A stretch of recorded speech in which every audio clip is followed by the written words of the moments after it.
Hello guys, ভিডিওটি শেষ পর্যন্ত দেখতে থাকুন। অনেকদিন পর আমাদের মাঝে আমাদের ম্যাচের ভেতরে কটকটিওয়ালা বলতে মুড়িওয়ালা আসছিল, পুরাতন একটি যন্ত্র নিয়ে, যেটা অনেকদিন পর দেখলাম।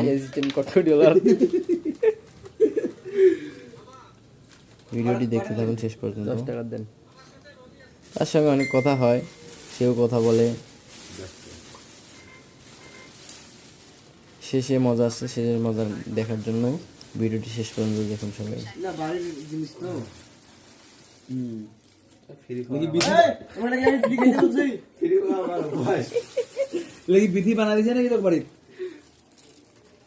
এই যে টাকাটা লেগে আপনার বউ বানাই দিছে নাকি বাড়িতে? না, আমার বউ তো মাটির তলে ডুবিয়ে আছে। আমার ভাইসটা আছে না লিমন, সে আমাকে এলা বানিয়ে আমি বিক্রি করি। আজকে তাকে আমার সাথে নিয়ে আসছি। কই কই ছেলেটা কোনটা? ছেলেটা কোনটা হয়? এই যে এইটা। এই ছেলেটা এই করে